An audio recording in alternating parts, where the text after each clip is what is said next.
పెళ్లి చేసుకునే సమయంలోనే చేసుకోవాలి, లేదంటే లేదు. ఇక పెళ్లి అనే బంధంలోకి అడుగు పెడితే ఒకరికొకరు చనిపోయే వరకు నమ్మకంగా బ్రతకాలి. ఎందుకంటే ప్రతి వ్యక్తికి కొన్ని లోపాలుంటాయి, మరికొన్ని మంచి గుణాలుంటాయి. వాటన్నింటినీ అంగీకరించాలి. అది డబ్బు కావచ్చు, శృంగార కోరికలు కావచ్చు, ఏదైనా సరే నమ్మకంగా ఒకరికొకరు కష్టసుఖాల్లో తోడుగా ఉండాలి. అలా అయితేనే ఏ సంసారమైనా ఎవరి జీవితమైనా సాఫీగా సాగుతుంది. లేదని తాత్కాలిక సుఖాల కోసం దారి తప్పినా, లేదంటే డబ్బు కోసం అక్రమాలు తొక్కినా అంతే సంగతులు. సరిగ్గా ఉడికి ఉడకని బంధాలతో ఒకటైన ఓ జంట చివరకు బాహ్య ప్రపంచానికి వార్తగా మారింది. వారిలో ఒకరు సజీవదహనమయ్యారు. వారి కారణంగా మరో అమాయకుడు చావు బ్రతుకుల మధ్య ఉన్నాడు. కేరళ కొల్లాంలో జరిగిన ఈ సంచలన ఘటన దారి తప్పిన బ్రతుకులను ఎత్తి చూపింది. ఎందుకంటే భార్యను ఆమె పీరియడ్ని చంపేందుకు హాలీవుడ్ రేంజ్ చేశాడు భర్త. కానీ స్క్రిప్ట్ తాను రాసుకున్నాడు, కానీ హత్య మరోలా మారింది. వివరాల్లోకి వెళితే కొల్లాన్లోని చమ్మక్ ప్రాంతంలో ఉంటాడు పద్మరాజన్. ఇతనికి చాలా ఏళ్ల క్రితం పెళ్లయింది. మొదటి భార్యతో సంతానం కలగలేదు. ఆ తర్వాత విభేదాలు వచ్చి విడిపోయారు. అయితే ఈ పద్మరాజన్ క్యాటరింగ్ వ్యాపారం చేస్తూ ఉంటాడు. బాగానే సంపాదిస్తున్నాడు. ఆర్థికంగా సమస్యలు కూడా లేవు. అయితే ఒంటరిగా ఉంటున్న పద్మరాజన్కు దూర బంధువుల అమ్మాయినిచ్చి పెళ్లి చేసేందుకు బంధువులు ఆసక్తి చూపించారు. కానీ తనకు అప్పటికే 50 ఏళ్లు. ఈ వయసులో తాను పెళ్లి చేసుకోనని చెప్పాడు. కానీ ఆ అమ్మాయికి కూడా 34 ఏళ్లుంటాయి. ఇప్పటి వరకు పెళ్లి చేసుకోలేదు. మీరంటే ఇష్టమే, పైగా ఆమెకు కూడా వయసు దాటిపోతుంది, చాలా మంచి అమ్మాయి, నీకు కూడా తోడుగా ఉంటుందని బలవంతంగా ఇచ్చి చేశారు. అంతేకాదు ఆమెకు బేకరీ ఐటమ్స్ తయారు చేయడం వచ్చు. తాను ఓ బేకరీలో పనిచేస్తుంది. చాలా బాగా బేకరీ ఐటమ్స్ ను చేయగలదని చెప్పారు. దీంతో సరేనని పద్మరాజన్ ఒప్పుకున్నాడు.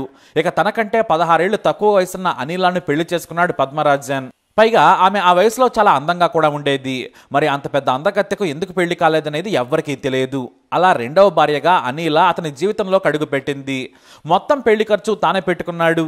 ఇక అందమైన భార్యను బాగానే చూసుకున్నాడు పద్మరాజన్. ఇద్దరూ కలిసి క్యాటరింగ్ వ్యాపారాన్ని చూసుకున్నారు. 3 ఏళ్లకు ఓ కొడుకు కూడా పుట్టాడు. దీంతో వారి జీవితంలో మరింత సంతోషాలు వచ్చాయి. ఇప్పుడు స్కూల్కి కూడా వెళుతున్నాడు. అయితే ఇప్పుడు పద్మరాజన్కు 60 ఏళ్లు. క్యాటరింగ్ బిజినెస్ను కాస్త పెద్ద చేశాడు పద్మరాజన్. తాను వంటలకు వెళ్లడం లేదు. తనకు నమ్మకమైన పని వారికి అప్పగిస్తున్నాడు. లాభాల్లో వారికి వాటా ఇస్తున్నాడు. ప్రస్తుతం తాను క్యాటరింగ్ షాపులో కూర్చొని ఆర్డర్స్ తీసుకుంటున్నాడు. అయితే కొడుకు పుట్టిన తర్వాత ఎక్కువగా ఇంటి దగ్గరే ఉండేది అనిల. కొడుకును స్కూల్కి తీసుకురావడమే ఆమె డ్యూటీ. ఇక ఉదయాన్నే తన పనికి వెళ్ళిపోయేవాడు పద్మరాజన్. అయితే అనిలకు స్కూల్ దగ్గర ఓ వ్యక్తి పరిచయం అయ్యాడు. అతని పేరు హాసిన్. ధనవంతుడు, పైగా చాలా యంగు. 30 ఏళ్లకు మించి కూడా ఉండవు. తన కూతురును తీసుకుని స్కూల్కి బైక్ మీద వచ్చేవాడు. అలా చూపులు స్కూల్ దగ్గర కలిశాయి. ఇక కత్తిలా ఉండే అనిల అతనికి లుక్స్తో గ్రీన్ లైట్ వేయడంతో అతనే వచ్చి మాట్లాడటం మొదలుపెట్టాడు. ఆ తర్వాత సీదా అక్రమానికి దారితీసింది. కానీ ప్రియుడైన హసిన్కు మరో పని లేదు. తండ్రి బాగా సంపాదించేశాడు. దీంతో వ్యాపారం పెడదామని ఇద్దరు భావించారు. కానీ మరొక పార్ట్నర్తో వ్యాపారం అంటే నా భర్త ఒప్పుకోడని అనిలకు బాగా తెలుసు. అందుకే భర్తకు చెవిలో పూలు పెట్టింది. నేను ఖాళీగా ఉంటున్నాను, నాకు బేకరీ నడపడం వచ్చు, బాగా వ్యాపారం జరిగితే కనీసం నెలకు 50,000 మిగులుతాయి, నేను టాప్ బేకరీలను మించేలా కేకులు, పఫ్ఫులు, బ్రెడ్లు తయారు చేయగలని చెప్పింది. మొదట వద్దన్నాడు భర్త.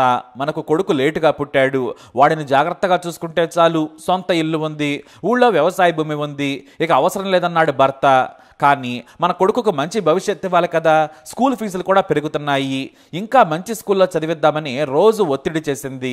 దీంతో సరేనని 5 లక్షల రూపాయలు ఖర్చు చేశాడు పద్మరాజన్.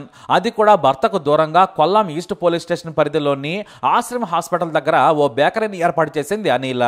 ఎందుకంటే దీనికి 2 కారణాలు ఉన్నాయి. వ్యాపారం జరిగేందుకు మంచి లొకేషన్, ఎందుకంటే అక్కడ కాంపిటీషన్ లేదు. ఇక అలాగే భర్తకు దూరంగా స్వేచ్ఛగా ఉండొచ్చనేది ఆమె మరో ఐడియా. అది కాస్త వర్కౌట్ అయింది.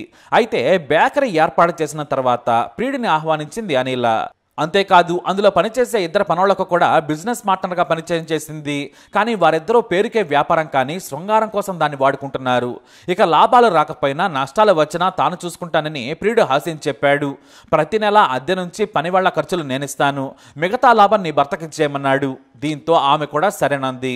అయితే ప్రతిరోజు రాత్రి సమయాల్లో ఇంట్లో ఫోన్లో మాట్లాడుతూ ఉండేది అనిల. అదేమని అడిగితే పనివాళ్లతో మాట్లాడుతున్నానని ప్రియుడితో కబుర్లు చెప్పేది. దీంతో భర్తకు అనుమానం కలిగింది. ఓ రోజున రహస్యంగా వెళ్లి బేకరీ దగ్గర చూశాడు పద్మరాజన్. ఓ అందమైన యువకుడు బేకరీ కౌంటర్ దగ్గర కూర్చున్నాడు. అతనితో నవ్వుతూ మాట్లాడుతోంది అనిల. అంతేకాదు సాయంత్రం వరకు కాపుకాయగా అతని ఒమినీ వ్యాన్ లో రాత్రి 8:30 గంటలకు అనిలాను ఎక్కించుకున్నాడు. తానే స్వయంగా తమ ఇంటి దగ్గర దించడం గమనించాడు పద్మరాజన్. దీంతో ఏదో వ్యవహారం జరుగుతుందని నిఘా పెట్టాడు. ఫోన్ మాట్లాడుతుంటే ఎవరని అడిగేవాడు. 2 రోజుల తర్వాత మళ్ళీ ఉదయం 11 గంటలకు తన బేకరీకి వెళ్ళాడు పద్మరాజన్. వెళ్లడమే వేగంగా వెళ్లిపోయాడు. సరిగ్గా ఆ సమయంలోనే బేకరీలో తన భార్యతో పాటు ఉన్నాడు హసీన్. ఇతనెవరు, కొత్త పనివాడా, చాలా రిచ్గా ఉన్నాడని ప్రశ్నించాడు పద్మరాజన్. భర్తను ఆ సీన్లో కోపంగా చూడగానే కంగారు పడింది అనిల. ఎవరితనని గట్టిగా అడగడంతో నా బిజినెస్ పార్ట్నర్ అని చెప్పింది. ఆ మాట వినగానే షాక్ అయ్యాడు పద్మరాజన్. నాకెందుకు చెప్పలేదన్నాడు.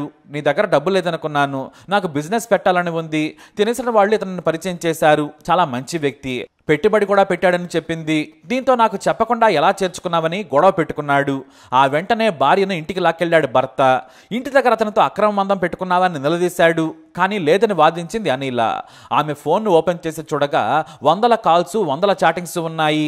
వారి చాట్లోని మాటలు తేడాగా ఉన్నాయి. దీంతో గొడవ పెట్టుకున్నాడు. అంతేకాదు బేకరీ నుంచి అతన్ని పంపించాలని హెచ్చరించాడు. కానీ అతను పెట్టుబడి పెట్టాడని చెప్పి వాదించింది. దీంతో గొడవ బజారున పడింది. ఇద్దరికీ తెలిసిన ఈ గొడవ పెద్దల వరకు వెళ్ళింది. కానీ ఆ యువకుడితో అనిల అక్రమందం పెట్టుకుందని అందరూ మాట్లాడుకోవడం విన్నాడు పద్మరాజన్. పైగా తాను వృద్ధుడు, తన భార్య అందమైన వయసులో ఉన్న యువతి కావడంతో అతనికి మరింత ఇబ్బందిగా అనిపించింది. పెద్దల దగ్గర 3 సార్లు గొడవ జరిగింది. తాను పెట్టిన డబ్బులు ఇవ్వాలని నిలదీశాడు హసీన్. దీంతో వ్యాపారంలో పెట్టిన డబ్బులు 1,50,000 తిరిగి హసీన్కి ఇస్తే వదిలి వెళ్లిపోతాడని నిర్ణయం తీసుకున్నారు. కానీ ఆ తర్వాత తాను నష్టాలు వచ్చిన సమయంలో తానే అద్దె కట్టాను, పనివాళ్లకు జీతాలు ఇచ్చాను, అవి అవసరం లేదు, కానీ పెట్టుబడి ఇస్తే సరిపోతుందని మరోసారి ఒంటరిగా వచ్చి హసీన్ అడిగాడు. దీంతో తట్టుకోలేకపోయాడు పద్మరాజన్. తన పరువు పోయిందనుకున్నాడు. మరోవైపు పెద్దలు డిసెంబర్ 10, 2024 లోపు మొత్తం 1,50,000 డబ్బులు ఇచ్చేస్తే హసీన్ తన భార్య బేకరీ నుంచి వెళ్లిపోతానని బాండ్ మీద సంతకం కూడా పెట్టాడు. దీంతో గొడవ సద్దుమణిగింది. కానీ ఈ లోపు తాను లాభాలు తీసుకుంటానని చెప్పి ప్రతిరోజు బేకరీకి వెళ్లేవాడు హసీన్. ఇటు భార్యను వెళ్లొద్దని చెప్పేవాడు. నష్టాలు వచ్చినా పర్వాలేదు, నేను భరిస్తాను, నువ్వు డిసెంబర్ 10 వరకు ఆగాలని చెప్పాడు. కానీ అనిల వినలేదు. ప్రియుడి కోసం వెళ్లేది. మళ్ళీ కలుసుకునే సమయం రాదని భర్త మాట లెక్క చేయకుండా బేకరీకి వెళ్లేది. బేకరీ వెనక రూమ్లో ఎంజాయ్ చేసేవారు. తనను భార్య మోసం చేస్తుందని పెద్ద మనుషుల దగ్గర పంచాయతీ పెట్టినా కూడా వినడం లేదని రగిలిపోయాడు. ప్రతిరోజు ఇంట్లో గొడవే. అయితే డిసెంబర్ 10 వరకు అనిల బేకరీకి వెళ్లకుండా ఆగలేకపోయింది. భార్యకు ఎంత చెప్పినా వినడం లేదు. నష్టాలు వస్తాయని, బేకరీలో ₹1,00,000 విలువ చేసే బ్రెడ్, కేకు, పఫ్స్, డ్రింక్స్ ఉన్నాయని చెప్పేది. గొడవ పెట్టుకుని ఇంట్లో నుంచి వెళ్లిపోయేది. అంతేకాదు కోపంలో నేను ఒంటరిగానైనా వ్యాపారం చేసుకుని బ్రతుకుదానని బెదిరించింది. దీంతో కాస్త భయపడ్డాడు పద్మరాజన్. తనను వదిలేసి వెళ్లిపోతుందని, కొడుకును దూరం చేస్తుందనుకున్నాడు. తనను మోసం చేసిన అనిలాను, ఆమె ప్రియుడిని చంపేయాలనుకున్నాడు పద్మరాజన్. కానీ అది రోడ్డు ప్రమాదమని నిరూపించాలని పక్కాగా ప్లాన్ చేశాడు. ఇక పద్మరాజన్ సైకోలా మారిపోయాడు. తాను బెదిరించినా భయపడటం లేదు కాబట్టి వ్యూహాత్మకంగా హత్య చేయాలనుకున్నాడు. ఏకంగా హాలీవుడ్ క్రైమ్ థ్రిల్లర్ను మించిన మర్డర్ ప్లాన్ సెట్ చేసేశాడు. తన పరువు తీస్తుందని రగిలిపోయిన పద్మరాజన్ రాత్రి సమయంలో బేకరీ దగ్గర రహస్యంగా ఎదురు చూశాడు. 5 లీటర్ల పెట్రోల్ కొన్నాడు. రాత్రి 8:30 ఒమిని వ్యాన్లో వచ్చాడు హసీన్. అంతే, ఇక తన భార్య అతని ఒమిని కారులో వస్తుందని అక్కడి నుంచి బయలుదేరాడు. కొల్లాన్ దాటాక వచ్చే చౌరస్తాకు ఓ ఆటోలో వెళ్ళాడు. నిర్మానుష్యమైన ప్రాంతంలో రోడ్డు మీద వెయిట్ చేశాడు. భార్యకు కాల్ చేశాడు పద్మరాజన్. ఎక్కడున్నావంటే తాను కారులో వస్తున్నానని చెప్పింది. సరిగ్గా లొకేషన్ చెప్పమనగా చెప్పింది. తన బైక్ పాడైంది, నేను రోడ్డు మీద ఉన్నానని చెప్పాడు. దీంతో నేను పికప్ చేసుకుంటానంది. ఫోన్లో తన లొకేషన్ చెప్పగానే కారు వేగంగా వచ్చి పద్మరాజన్ ముందాగింది. చుట్టూ చీకటిగా ఉంది. వేగంగా కారు రోడ్డు పక్కన ఆగింది. ఇక తన దగ్గర ఉన్న రాయితో అనిలా కూర్చున్న వైపు అద్దం పగలగొట్టాడు. ఆమె వద్దని చెబుతున్నా కూడా వినలేదు. పక్కనే ప్రియుడు కూడా ఉన్నాడని అనుకున్నాడు పద్మరాజన్. వెంటనే పెట్రోల్ మొత్తం కారులో కూర్చున్న భార్యపై పోసేశాడు. ఆ వెంటనే నిప్పంటించేశాడు. అంతే, కారు మంటల్లో కాలిపోయింది. దూరంగా పరిగెత్తిన పద్మరాజన్ ఓ ఆటోలో కూర్చొని సరాసరి పోలీస్ స్టేషన్కి వెళ్లి లొంగిపోయాడు. అయితే పద్మరాజన్కు ఆలస్యంగా తెలిసిన విషయం ఏంటంటే తన భార్య అక్కడే చనిపోయింది. కానీ కారు సీట్లో కూర్చుంది ఆమె ప్రియుడు హసీన్ కాదు, బేకరీలో పనిచేసే కుర్రాడు సోనీ. కారులో తనతో పాటు హసీన్ వస్తే భర్త చూసి కోపడతాడని డ్రైవింగ్ తెలిసిన తన పరికుర్రాడిని తీసుకుని వచ్చింది. చీకట్లో పద్మరాజన్ ఆవేశంలో సరిగా చూసుకోలేదు. వద్దని చెబుతున్నా కూడా వినకుండా నిప్పంటించేశాడు. అయితే అతని మీద కూడా పెట్రోల్ పడడంతో తీవ్ర గాయాలయ్యాయి. కారు మంటల్లోనే అతని భార్య చనిపోయింది. ఇక ఆ పని కుర్రాడు చావు బ్రతుకుల మధ్య పోరాడుతున్నాడు. అలీనా ప్రియుడు హసీన్ మాత్రం ప్రాణాలతో బయటపడ్డాడు. కానీ అమాయకుడు ఆసుపత్రిలో ఉన్నాడు.